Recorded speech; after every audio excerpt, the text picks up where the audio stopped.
Alright, so first round we queue up against Death Shadow. I think this matchup is a fine matchup. I actually don't really hate our position here. This keep is fine. 2 bolts, a secure tribe elder, and a primeval titan. So we've got 2 ways to survive against the would-be aggressive decks and a payoff card. Of course, he leads off with an Inquisition. So that doesn't really disrupt us. I mean, it's gonna slow us down. Primeval Titan does cost 6 mana, and we're not making it any faster to get there. Plus, he knows we have double lightning bolt, so the odds of him going into the danger zone are basically 0 now. From our point of view, we don't know that he is Death Shadow at this point, but looking forward in this matchup, I think it's fine. And everything I'm having to do early in the matchup is pretty straightforward here. So I think that this is a fine keep against a wide range of unknown opponents. I would just probably keep this all the time unless I just knew what my opponent is on. Him casting Thought Scour kind of gives us some information. Of course, we see a Death Shadow and a Lightning Bolt in the graveyard now, so the jig is up. We know what he's playing, and the need is to play a very early Tasker, so just search up a Stomping Ground here. I believe I double Lightning Bolt this Tasker, which is kind of awkward. But at the same time, like, we want to preserve our life total here. So there's no real need to hold on to these Lightning Bolts when we know he has them. Plus, I feel fairly confident in being able to kill my opponent if I can just resolve these Primeval Titans or through the breach them into play. They're going to do most of the work for me. So even if I just draw like a bunch of ramp spells on a Valakut, I can probably just kill them. And that's why I like this matchup so much. They do so much of the work for me, and I can very explosively deal 18 damage. So I can definitely deal 14 damage right here, or less, very easily. So casting Serum Visions. Important to note that he kept both cards on top and didn't do anything else. So that is very important for us to note. I think whatever land we decide to play here is fine. Probably could have played the Forest, but he would know then that we have a Forest. So right now we get to preserve information on our 3 unknown cards. He Thought Scoured us there, I believe. I looked at his graveyard, but he Thought Scoured us. Revealing another Secure Tribe Elder and a Cinderblade. Thoughtseize is kind of annoying. We have double Titan, so not a big deal. The only big deal would be is if he had Surgical Extraction. I think some of these decks play like main deck Surgical Extraction in some number. So that would just be a big deal, because then he would just be able to like axe my win conditions plus get a card out of my hand. So that would be pretty unfortunate. Summoning Trap is not a great draw. They don't typically play too many counter spells as far as like Remand or Mana Leak. Pretty sure they're on the low end of those. So Summoning Trap is not really a great draw, other than just being a 6 mana, try to put a Primeval Titan or Emrakul in play. So him tapping 3 probably means Culligan's Command here. Or it could be, yep, so it is Culligan's Command. I think I discard the Summoning Trap here, and I think that that's fine. I kind of want to keep my Forest. I kind of want to keep my Primeval Titan. Those are the sure bets. Summoning Trap is not really a sure bet. The fact that our opponent got Tasker back is a little annoying. He gets to play Tasker immediately if he wants to, and just deal away his graveyard. Even more, now he gets to keep a card in his graveyard and play Tasker. So that's kind of annoying. Plus, he's achieving his end goal of going a little bit lower in life, so his Death Shadow is now a 2/2. The Thoughtseize, I mean, it's fine to keep that there. He's basically just hoping that he doesn't hit a spell when he activates Tasker, so that he can just Thoughtseize away my Primeval Titan and then leave me with 1 card. And I think that's fine, keeping in mind that our opponent only has 2 cards in his library.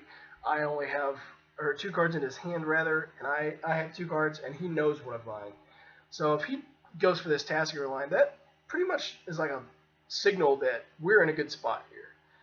So he does have a Snapcaster Mage. Fortunately, he's already played his land for the turn, so we're just going to give him the Snapcaster Mage. He can't do anything terrible with it against us right now.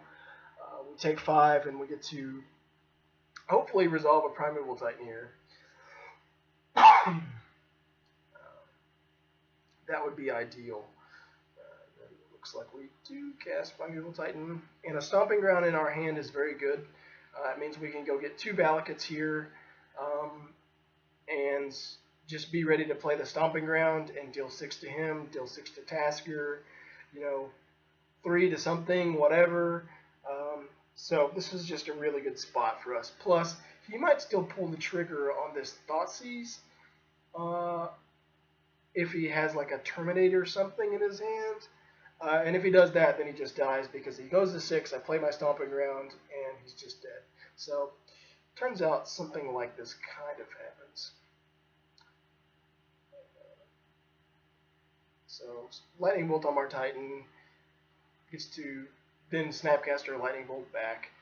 So, he is still out of range from our Stomping Ground. And we are on a 2-turn clock after we take this damage.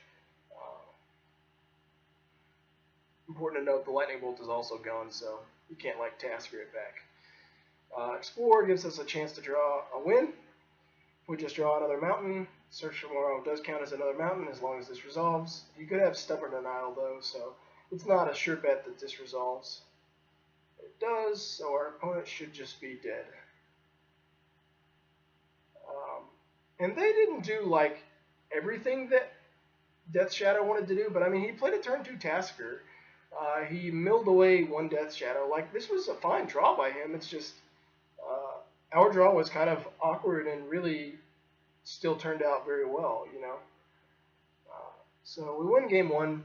Cards we board in here, basically, just like I talked from the deck tech, not going to board in the Reclamation Sage. There's basically no chance that they ever have an enchantment or artifact that we care about. None of our other board cards are very important. You could say Grafdigger's Cage. I don't think Grafdigger's Cage is great. Don't think there's a need for it. The random Lightning Bolt is fine. I think that the random Lightning Bolt probably does more. I don't know why the color changed. I think the random Lightning Bolt does more for us than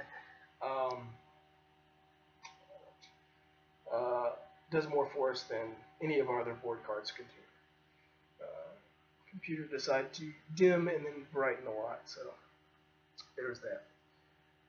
So once again, I think this matchup is fine. I just think that we can be just as explosive as they can. And Stubborn Isle is very good against us because it does hit our Through the Breach, but we can just play mountains. We can just kind of grind the game out. Sakura Dry Boulders will block. We have a few different ways to interact with them on a positive basis. And they don't, like I said, they don't really play counterspells for creatures, so if we just get to 6 mana and just cast Primeval Titan, we're kind of in a good spot. I remember playing this game and like thinking about this, knowing I was going to record a video that this is exactly where I talked about Stubborn Denial. So yeah, Stubborn Denial can be very good against us, but overall I think we are set up to be fine here. It's also important to note that Stubborn Denial also does affect our Summoner's Pact. So, it's important because sometimes you need to Summoner's Pact for your Primeval Titan, and if they have a Stubborn Denial, they can just stop it then. I think this is a fine hand. I've got my finger over the keep area.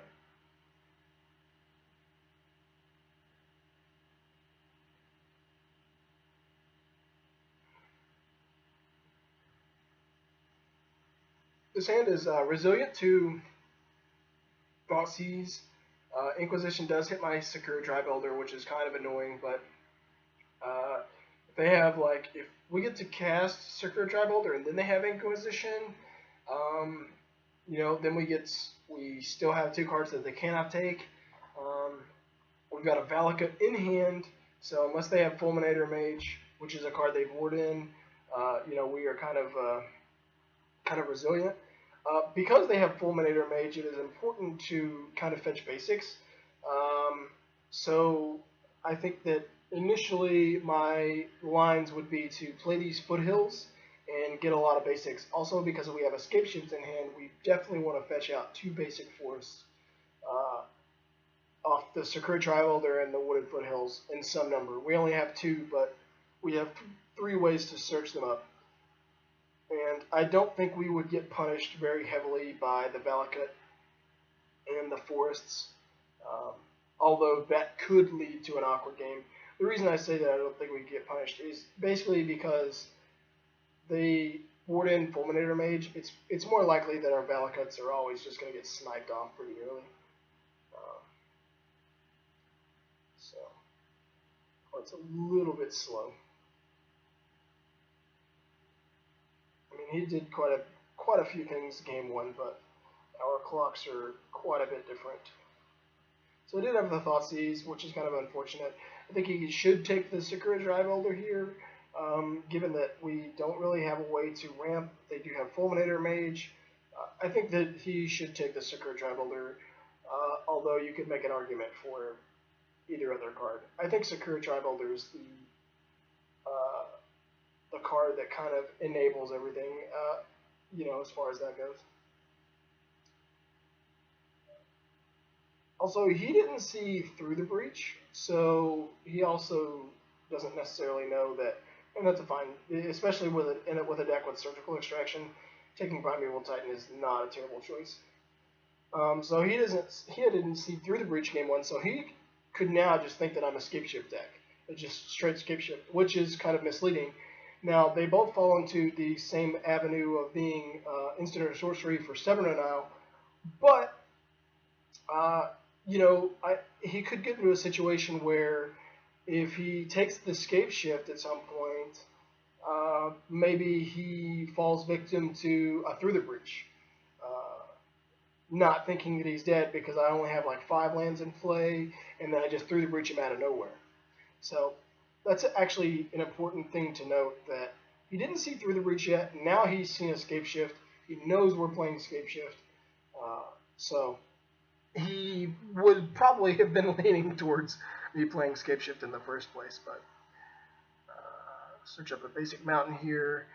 Bloodstained Mire is fine to play there, although he did not know about it, so it kind of gave away a little information there. Maybe it was not necessary. Probably should have just played the foothills. I can get both forests anyways, but this is fine. Also, to note that he milled a Death Shadow and a Gurmag Angler, and he's very quickly dying. So if we can piece together some things, we could probably kill him pretty quickly here. But that's the Thought Scour problem. It does what you want, but if you just draw a bunch of Thought Scours with Serum Visions, your deck is just kind of like, eh. He did put 1 card on top with his first Serum Visions, and I believe he bottom topped on this one. So this looks like it's going to be a Tasker. And in that case, I don't think there's any reason for us to sacrifice the Sakura Tri-Elder here,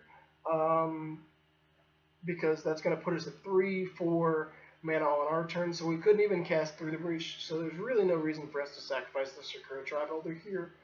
What this often does also is, these decks with Lightning Bolt in it, is they'll get in a position where they want to force through damage, so they will just Lightning Bolt your Sakura Tri-Elder.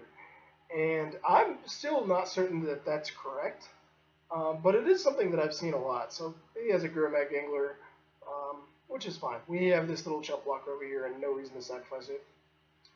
Kind of unfortunate that we drew another Valakut. The reason being is we're going to have to play one of these lands eventually. And we're kind of in an awkward position where, like for example, next turn, if we want to cast Primeval Titan, we can, but we have to, no, we can't even, we're 4-5. So if we have Through the Breach, we can potentially cast that. Is this the Corrigan's command? So we only have max 5 mana next turn. So that means, yeah, this is Lightning Bolt that I was talking about. That means that at best we could cast Primeval Titan 2 turns through the breach next turn. This forces our hand. But if we want to cast Primeval Titan on time for certain, like we have to play Valakut this turn, which makes us weak to Fulminator Mage unless we draw another land. So it's kind of a delicate little balance here. Drawing the Sakura Tribeholder is pretty good. It allows us to play around the Fulminator Mage in a way. He can still Fulminator Mage away our Stomping Ground, but then we're kind of in the same kind of position. And the other big thing is we just don't want to get surgically extracted regardless. Like, we don't want to play the Valakut and him Fulminator Mage it and then surgical extraction it. Especially with Scape Shift and through the Primeval Titan into play. Or in hand, sorry. And he knows about the Scape Shift, so he's always going to be on the lookout for that. Now, the good news for us is we do have the option to sacrifice Sakura Tribeholder here, search up a forest, and then play Valakut on our turn and hope to resolve a Scape Shift. That is a line of play that we have access to. And once again, just like we said before, he's taking the line of Lightning Bolt, my thing. Now, he needs to get me dead, so this is a little bit different. I said I wasn't sure if it was correct. I think in this position, it might be just because he's forcing through 10 damage. So, it is one of those things. 2 cards in hand, Stubborn Denial is turned on, but drawing another Valakut here almost certainly signals that next turn we cast the Scape Shift, and we just get to cast Primeval Titan here, and kind of put the onus on our opponent. We get to, actually we just kill him here, right? Yeah, we just go get 2 mountains, that's 12 damage. Each one is, no, it's 6 damage, sorry. I'm thinking about these other Valakuts in them. So once again, we are still kind of weak to that Fulminator Mage, though. We really have to hope for no surgical extraction if he has a Fulminator Mage. And I take the line of killing this just in case he has a way to kill my Primeval Titan. And the reason is, like, so let's say his hand is removal, he's basically dead regardless. He is Terminate. He's basically dead regardless. So, like, we just draw mountains and we're dealing 3 to him. And he has no pressure, and he hasn't really shown any pressure. So now we just get to resolve Scape Shift, easy peasy, unless he has some kind of weird counterspell. Play Explore, just to play the other Valakuts. Then just go ham, tap a bunch of mana. We're a little bit short of being able to cast Obstinate Bailoff and Through the Breach, but that's okay. This game just should be over. Stubborn Denial. See, that also turns off Stubborn Denial when we kill his Gurmag Angler. So, we really kind of got rewarded for everything we did there. Killing his Gurmag Angler instead of his face, which could open up lightning bolts to killing us, Snapcaster Bolt. There's just every number of reason to just kill the Gurmag Angler and worry about him. He had double Stubborn Denial, so we definitely played around that card to the best of our ability. He had the exact hand basically that we described. If he has removal spell and a counter spell, this is the best because it kills his thing and it gets rid of his counter spell. And it played out to be exactly that. So that's that.